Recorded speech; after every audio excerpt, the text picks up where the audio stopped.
My name is Swami Japananda, and I would like to share with you this morning some thoughts about the spiritual pathway. But first, preparation. Preparation is probably one of the most important things that we do in almost anything in our lives. And so I would like to take just a few moments to prepare for this meditation. I'd like to turn in and just for a few moments focus on the breath and simply to calm the mind, to calm the heart, bring peace to the mind, bring peace to the heart, and to attune our hearts to balance and calmness and shanti. When we do meditation, Kriya taught us a technique called the resurrection breath. And you may know it. It's where you turn your head to the left, and there's a double exhale. And then you bring your head forward and you start your technique. You lift the energy to the spiritual eye or the spiritual center, and you do your meditation technique. And so if we could do this just for a few moments to gather the energy and to lift it and to make it maybe a little more peaceful. So begin with the resurrection breath. Turn your head to the left and then bring your head forward. You can close your eyes and then bring the energy up through the heart center and upward into the spiritual eye, the point between the eyebrows. And with the eyes closed, focus there and just watch the breath flow in and out for a few moments and focus on balance and peace and calmness.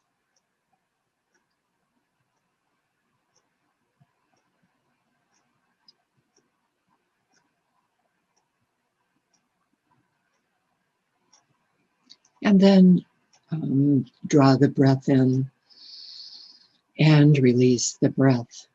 And I'd like to begin with the sound of the gong. I have a gong with me this morning. And sometimes some of the techniques they use, they say to become one with the sound of the gong. So if this can just be a little added balancing, and I'll begin. Close your eyes and become one with the sound.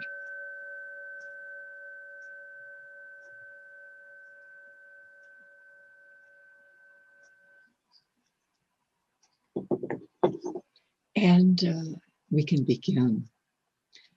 I would like to speak with you this morning about wisdom and noble thoughts and the noble life, and a few methods and guidelines that have helped me in trying to live this spiritual path and this noble life. And I hope that they have some meaning for you truly. Talking about noble thoughts, all the spiritual teachings, they activate the Kriya energies for a time. And they really can help to lift the energies up the spiritual spine. Reading and listening to all these beautiful concepts about kindness and unselfish love and forgiveness, they all sound so marvelous. But bringing them down from the mental plane and making them manifest in our lives is really what the spiritual path is all about, and that's the hard part. For those sincerely walking the spiritual path, it can be kind of a struggle at times to live the teachings. We get disappointed with ourselves. We're human, but it's both a struggle and a joy, truly. And Kriyananda's guru, Shelley, said, it isn't always a joy to be on the spiritual path, but it's always a joy to know that you're on the spiritual path. It's about bringing the words and the concepts of the Mercury chakra and the loving intentions of the heart chakra down into the lower chakras, the more everyday emotional states that many of us find ourselves living within. Kriyananda said over and over again, it's not a question of knowing how to live these teachings. We all know, but rather it's about practicing what we know, living them. He said this, quote, "These teachings are not for theological discourse. These teachings are to be lived. And if you live them, enlightenment, happiness, joy, truth, realization will be yours, and will be yours in this lifetime." There's a story about a very confident applicant who was looking for a job, and he went to a Fortune 500 company. They were advertising for an administrative assistant, and he gave him his resume and his credentials, and the personnel manager looked them over. And after he looked them over, he said to the applicant, "I see you have some very sparkling recommendations, and they're from your church minister. Wow. Wow. And your Sunday school professor. Wow. That's really good. And from what I can see, you look like a very honest person, and you appear to be and have a very, very good character. But just the same, I'd like to see a recommendation from someone who knows you on the weekdays." Just the other day, I meditated in the morning, had some tea, and felt very peaceful and calm. And then I turned on my cell phone, got up and looked at my emails, of course, on cell phone. And there was an email from my cable company. I opened it up to see that my cable company was increasing the bill substantially. And I felt a wave of emotional energy pull me out of that center state. I felt some turmoil, and I watched it. I saw it. I watched it. Some agitation, some frustration, and maybe a little bit of anger and fear. And when things like that happen, my first task is to get back as quickly as I can to balance. And so I went back into my consciousness and did a little yoga breathing, centered myself. It took a little bit of time, but I centered my mind. And then I thought about what Kriyananda always said. The more peaceful and placid we are, the sooner solutions come to us. And then, after I rebalanced my mind, I picked up the phone to call this agent at this cable company to talk about my bill. And he said, "I can't help you." And he gave me the phone number of the loyalty customers department. And they said they may be able to help me. He told me they may be able to help me. And so I thought and hung up the phone. And my intuition said, for better results, wait a few days and call them back when the energy is different. And so I'm expecting some good results. It's a silly example.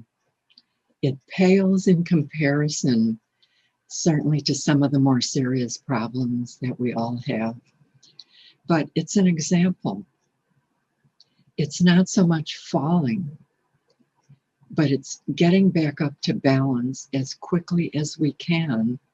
That is what the spiritual life is really all about. What is wisdom? My definition of wisdom is a distillation of an experience or experiences that have now turned into a vintage spiritual state. And there's an intuition and an understanding at a deep soul level that is merged within the inner processing of that experience or experiences that makes it applicable to all levels of life. And we have natural reactions from that wisdom. I like to think of wisdom as vegetable soup, and I've used this in my noons before. Really good vegetable soup. When you're making vegetable soup, you start out with water and spices and organic low salt broth, maybe oil, carrots, potatoes, celery, whatever other vegetables that you use. All those vegetables are like separate pieces of knowledge that eventually become the vegetable soup. You don't just plop the vegetables in the water and eat it right away, because it won't have the same flavor. It'll be quite bland. You need to let all those pieces cook for a while, simmer over a flame, the flame or the fire of experience, the knocks and the punches, the ups and the downs that we all encounter. And that flame takes all the parts, all the vegetables, and transforms them into something greater than its individual parts. It becomes something else, vegetable soup. In a way, that soup represents how we obtain wisdom from life. It takes time to mellow some of the hardened emotional patterns that cause us our unhappiness, that causes impatience, angers, and the negativities, and the hatreds, the judgmentalness, etc.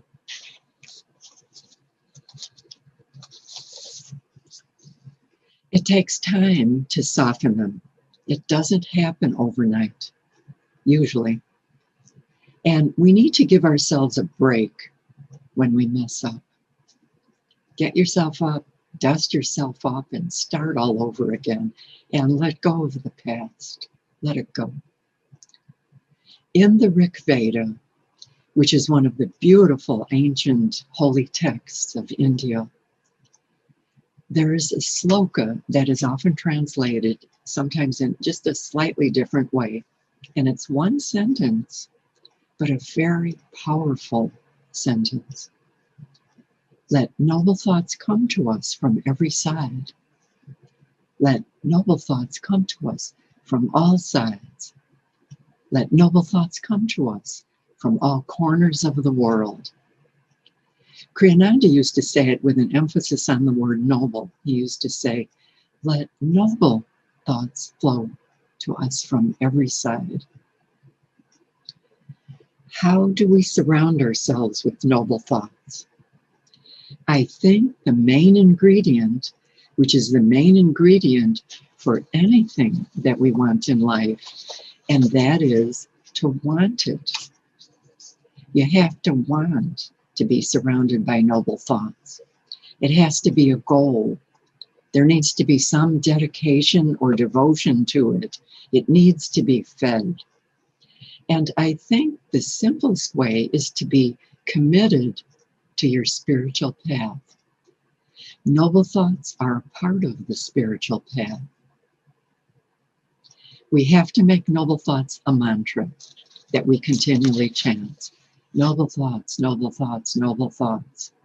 Let noble thoughts flow from every side. Let noble thoughts flow to me from every side. And in that way, we magnetize noble thoughts into our life. Kriyananda used to say in just about every noon meditation that he gave over the decades, especially in the beginning days, the earlier days, your mind is a magnet. You are the creative principle. Aham Brahmasmi. What you hold in your consciousness, in your mind, you create in your life. And that is basic yoga 101.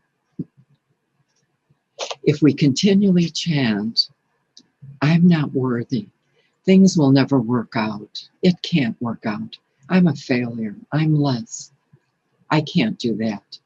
I can't reach enlightenment in this lifetime, not me. If we continually chant these negative mantric vibrations, we will create lesser and more negative experiences in our life.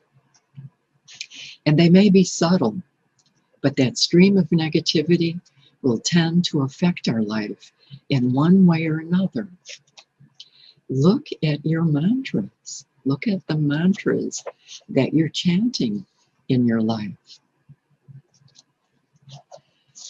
My father used to say all the time, if I didn't have any bad luck, I wouldn't have any luck at all. And laughable, clumsy things would continually happen to him. We used to say to him, Dad, please don't say that. But he kept saying it. Sometime before he died, we were up in Wisconsin, and he and one of my brothers used to go up there to a flying field and fly their model airplanes. Those model airplanes with remotes that you stand on the ground and you use this remote and it controls the taking off and the landing of the model plane. And my brother was playing a game in the field, and he took some large water balloons and he attached them to the plane. And he was transporting those water balloons across the field, and they were flying with the plane in the sky. And by mistake, one of those water balloons fell from the small model airplane before it was supposed to, and it fell into a section of the field. And we kind of held our breath. Oh no, where did it go? And so we walked over to the other side. He landed the plane, and guess what? The water balloon had fallen on the front window of my father's old gray station wagon parked in the area, and it cracked his windshield. Fortunately, it didn't do a great deal of damage, and we were able to get it fixed. And of course, at the time, we couldn't help but laugh. But my poor dad, he really attracted these types of things by his mantra. We usually blame the outside world, but it really often is something in our own soul that magnetizes these negative experiences to us. One of the key ways to attune to noble thoughts is to attune to the path makers of old and their teachings through teachers, through scriptures, through books, and now we have audio, video, and internet. Kriyananda has so many wonderful things on the internet and through his books and through his tapes that have been recorded for us to listen to. They passed on to us spiritual wealth. We're their descendants, and we have inherited their spiritual wealth. The holy Kriya lineage, our path makers of old, the teachings extended by Sri Babaji, by Lahari Mahasaya, by Sri Yukteswarji, the Guru of Yogananda, Paramahansa Yogananda, the Guru of Sri Sheliji, the Guru of Goswami Kriyananda. And as time goes on, Goswami Kriyananda becomes one of those path makers of old. He spent most of his life transmitting the teachings of Kriya Yoga and mysticism to us. And he certainly transmitted much of his own wisdom, his own genius. And he was a genius in the true sense of the word. His teachings were unique and adaptable to our urban way of living. We are seekers living in a city, working, struggling to make a living, a huge distraction, and yet we're trying to walk the spiritual pathway. And he was able to take the external form of the teachings, not the teachings themselves, but how they were clothed and how they were presented, their symbols. And he presented them to us through householder symbols so that we could relate to them. And he did it really very, very well.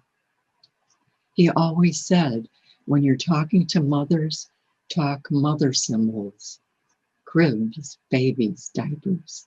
When you're talking to doctors, talk doctor symbols, scalpels, surgeries, and that type of thing, so that you can relate the teachings to them and they can understand them better. How do we think noble thoughts and live the noble life? I think one of the key ways is to live a happier, more fulfilled life, to live the noble life. And to live that way is to look at life as a process of learning, seeing things that happen to us, seeing our experiences as happening for a reason, for a purpose, for our betterment, to lift the veil. I think we like to learn. We sometimes resist learning, but I think once we learn, I think we feel more fulfilled. We feel like we're accomplishing something. When we're not learning, we become bored and stagnant and unhappy. Learning activates our soul and our energy. There once was an inspirational speaker, and his name was Brian Tracy. You may know him. And I used to listen to his audio tapes all the time, many, many years ago. I don't think he's here anymore, but his resources certainly are. And he talked about W. Clement Stone, the billionaire. He was a man who was famous for being what he called himself as an inverse paranoid. An inverse paranoid is someone who believes that the universe is conspiring to do him good. He believes that everything that happens to him, every situation, is heaven sent to confer some benefit or teach him some valuable lesson that will eventually help him to become successful. He said, and listen to this, he said this form of inverse paranoia is the foundation of a positive mental attitude. He called it one of the most outward identifiable qualities of a high performance man or woman. And so we can talk about being or becoming an inverse spiritual paranoid. Life is bringing us all our experiences for our spiritual success and enlightenment. And one good thing about this practice is that it helps us to take away the blame from other people. This is sometimes hard to do because we love to blame other people for things and experiences and for our pain. But I think this way of looking at our experiences can help us to soften our resentments towards other people, and it makes our experiences more positive. Maybe that person or that experience was heaven sent to teach me something, to help me to grow,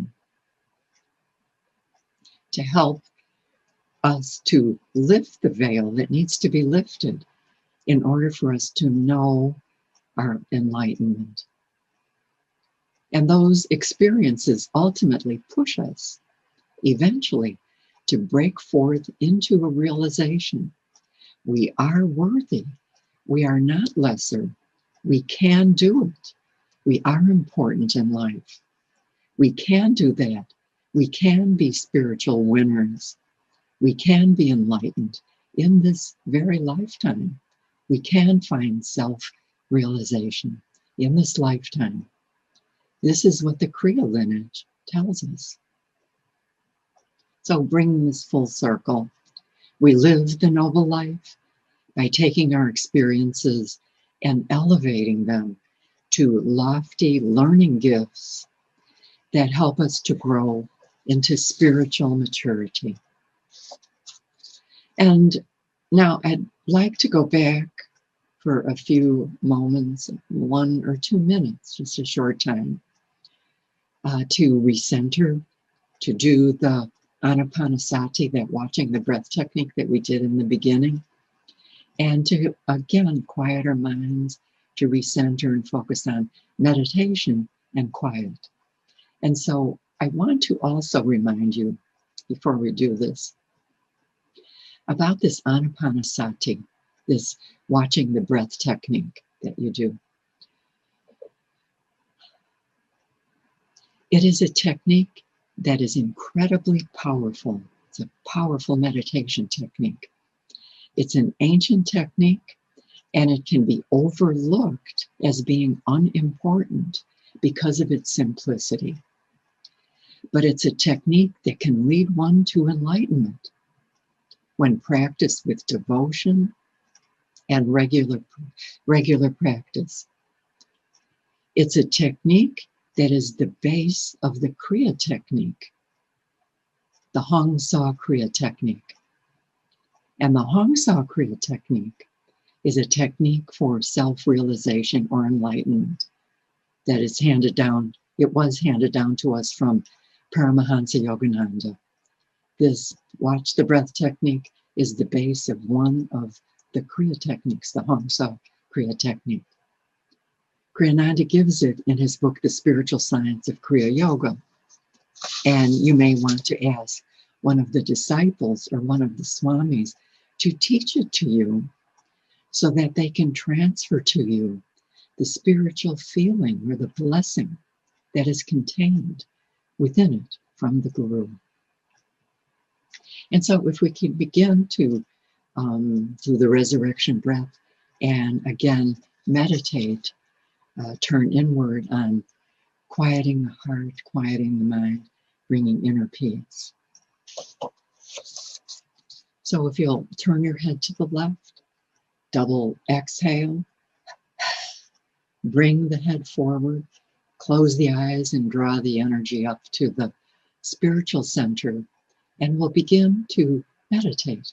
Watch the breath easily, gently, without any effort, and simply quiet the breath. Breath flows in, the breath flows out. And if the mind wanders, you start thinking about something, just bring it back to focus on the movement of the breath and begin.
And then quietly draw the breath in smoothly and easily, and let the breath out smoothly and easily. And before we begin again, I'll chant the sound the gong. Become one with the sound.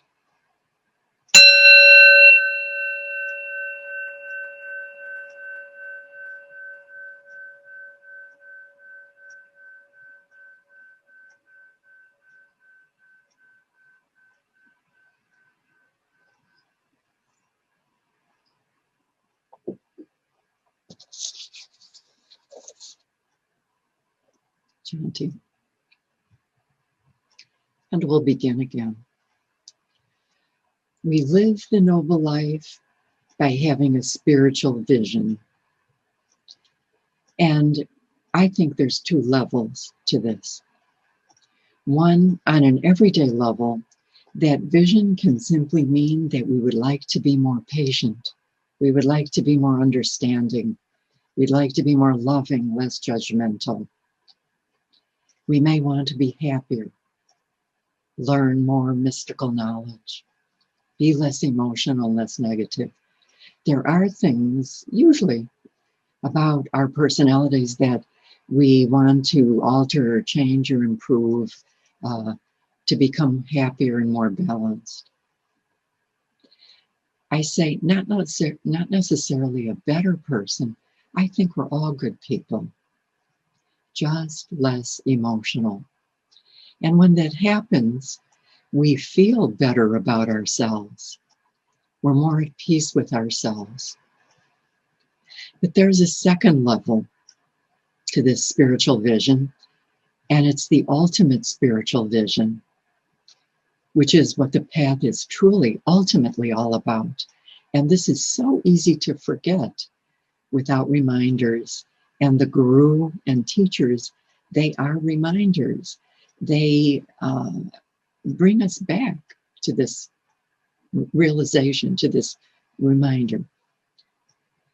It's about finding our true self, self-realization, as Paramahansa Yogananda called it. Realizing we are not this body, we are not our mind, and all our thoughts and emotions that stream through it. We are Atman, we are spirit, we are pure divine consciousness, Brahman. We are consciousness moving through time with this physical body for a reason. And some say that we decided upon that reason before we reincarnated down here to learn something, to grow, to realize our true inner self. Kriyananda said it beautifully, and I quote him. If you listen carefully to this, he said, "For God is life, and we walk through that field of life, through this field of life, which is an unfolding evolutionary spiral staircase back to our own being." He called this life and our experiences an evolutionary spiral staircase, returning back to our own being. Kriyananda said over and over again at his noon meditations, there is only one purpose to your life, and that is to know Brahman, to know God, the reality. It is called, Shelley, his guru, called it, unselfish love, or the bliss of the Atman, the bliss of being. Kriyananda called it self-conscious bliss. And he always, at his noons and meditations, he vibrated that mantra, Ananda, Ananda, Ananda, with the total vibrancy of his being. And some people may say, does that mean the bliss that you experience from eating a Dove chocolate bar? And the answer is, of course not. This is Ananda, that's pleasure. And this is Ananda, which is not within the realm of pleasure and pain, the world of opposites. One of the things that helped me to understand what he was saying is the example that he used of being sick many days. He used this example quite a bit. He says, you're really sick, life isn't so good. And then one day you take a turn toward health and you feel like you're alive again, and you know it. And for a few moments of time, there is or there can be this awareness of bliss, however subtle. It's a feeling of life coming back into your awareness. It's an opening. And at that moment, you really do taste the bliss of being. And that is what we are trying to know more deeply, this blissful self. That is why we are trying to stop all the fluctuations of the mind that veil it, so that we can experience this Sat Chit Ananda, bliss, being, consciousness. The problem is we get well, and sometimes we experience it almost semi-consciously, and then it doesn't take long at all, and we get enmeshed back in the world of things and thoughts and emotions, and we lose it, and we forget.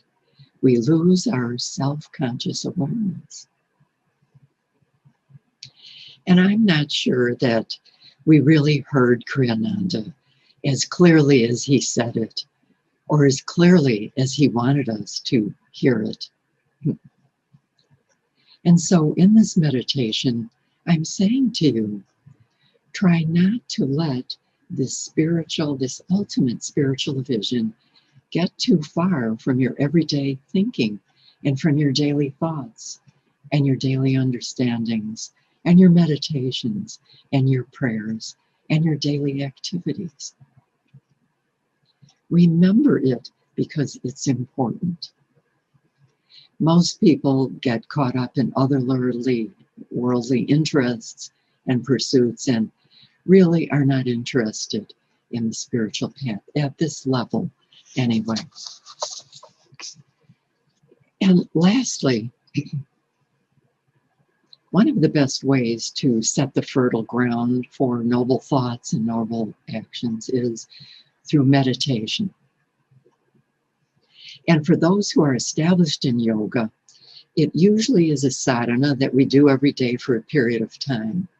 It's part of our regular practice, sitting in a meditation space in our home with maybe a simple altar.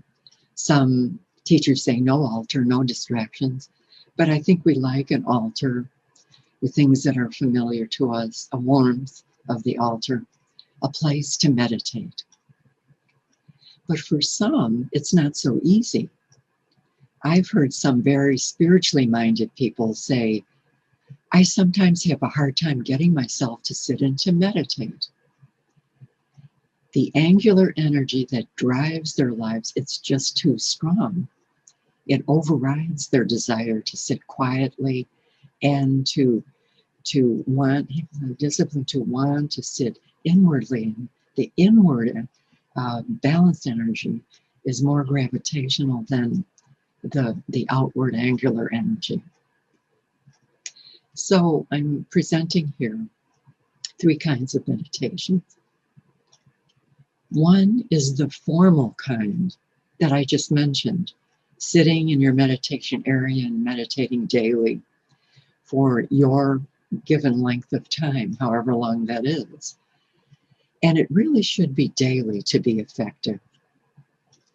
But second, if it's just too difficult to do this, rather than no meditation at all, I suggest to students who are not yogis to set a chair in their bedroom or their living room where that chair becomes a part of their furniture and is very accessible, where they can go very easily to just walk over to the chair and sit down and close their eyes and take a quiet breath and just recenter for a few moments. It's easy to access, not much preparation to get to it. Not slouching in the chair, but sitting with the spine straight and just recentering and being peaceful. I teach Hatha Yoga on Zoom these days because of all that's going on. And at one of the colleges my way. And we do asana practice, we do breathing. And at the end of the yoga session, we do savasana. And after savasana, we gently and easily sit up and just for 1 or 2 minutes, meditate in a sitting meditation posture. Just a short period of time. And I have 2 students.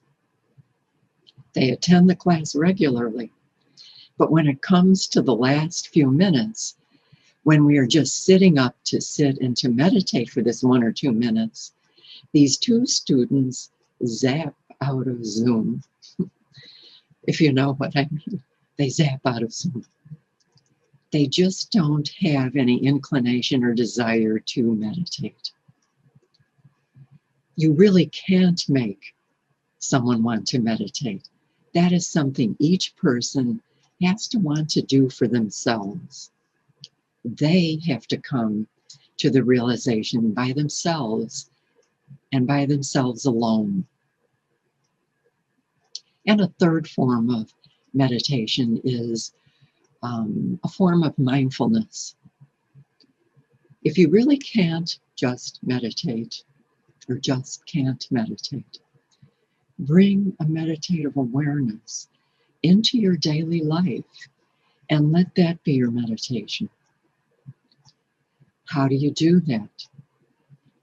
In your daily activities, be more aware of what you're doing. Be in the moment.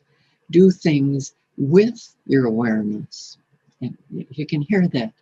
Do it with your awareness. You're doing it and you're bringing your awareness into it. Not with your mind and your thinking, but with your awareness. Be aware of what's in front of you. And you can do things without the mind starting to ruminate or to run all over the place, think all over the place. Remember, once the mind starts to think, starts its thinking, you are no longer in the present moment. And becoming one with what you are doing without the thoughts is a form of meditation. Some masters may even say it is meditation. Why? Because what you are doing becomes the object of your meditation, and merging your pure awareness with that object without thought is meditation. Shelley, Kriyananda's guru, used to say, when the object of meditation and the act of meditation and the meditator are all merged together, they become one, then perfect meditation ensues. Slow down and be in the present moment with what you're doing. Do things completely.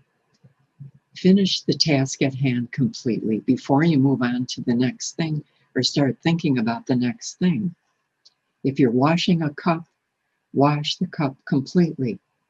If you're drinking tea, drink the tea completely without letting the mind run away. Be in the moment with what you're doing. It is really one of the hardest things to do, but it is key practice on the spiritual pathway and the pathway to the noble life and living the noble life. And when you are doing things in life, do them as if all of life is sacred. They're all sacred. And as if all the people in your home are sleeping and you don't want to wake them up. It's early in the morning and you need to be very, very quiet and not wake them up. Walk quieter, walk slower, close doors and cabinets more quietly, doing things more gently. Bring sacredness into what you do. All of life is sacred. And that is bringing your meditation into your daily life or your daily living, because it makes you do a number of things. It makes you more mindful. It makes you more peaceful. It makes you more focused. It makes you more gentle. It slows you down and brings greater awareness into your being.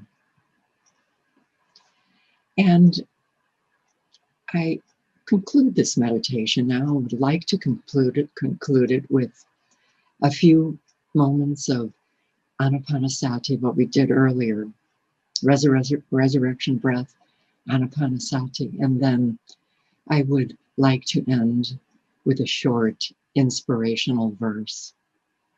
And so if we can begin by centering and turn your head to the left, double breath, breathe out, resurrection breath, and bring your head forward. Draw the energy and breathe the energy up to the spiritual eye and begin to meditate.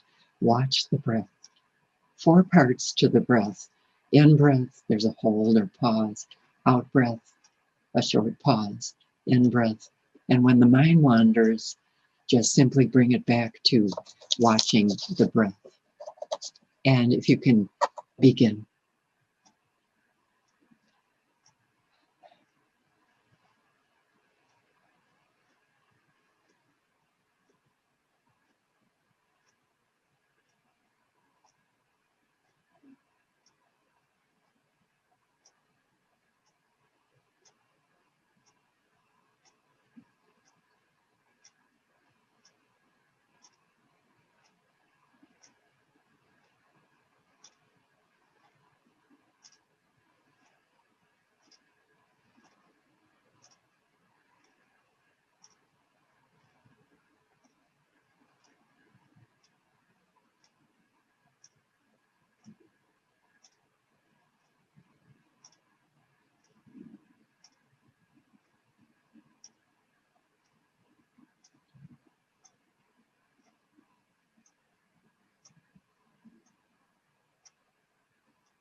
And then again, draw the breath in, lift the energy up to the spiritual eye. I'll sound the gong.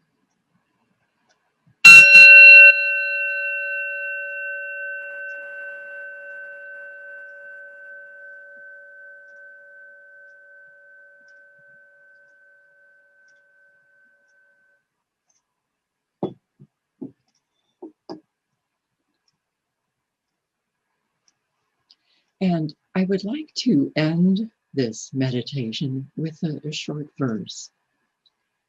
I came across it a short time ago, and I thought I would share it with you. It's about living in the present moment, and I thought it was quite beautiful.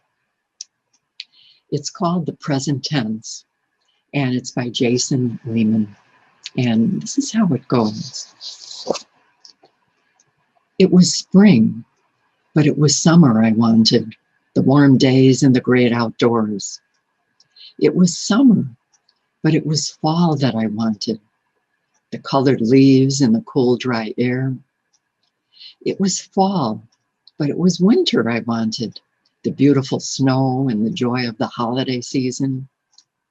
It was winter, but it was spring that I wanted, the warmth and the blossoming of nature. I was a child, but it was adulthood I wanted, the freedom and the respect. I was 20, but it was 30 I wanted, to be mature and sophisticated. I was middle-aged, but it was 20 that I wanted, the youth and the free spirit. I was retired, but it was middle age that I wanted, the presence of mind without limitations. My life is over, but I never got what I wanted.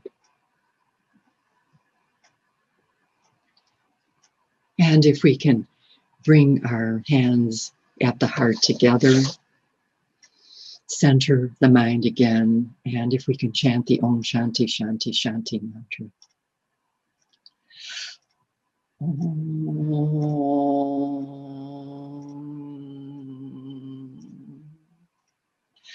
Shanti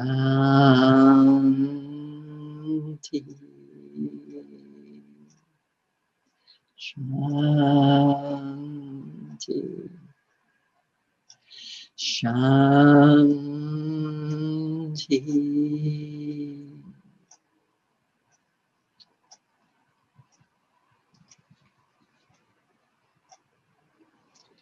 And now may Lord and lineage, the holy Kriya lineage, and the pathmakers of old bestow upon you their blessings and their eternal peace, that we may all live our lives in harmony and find our enlightenment in this very lifetime.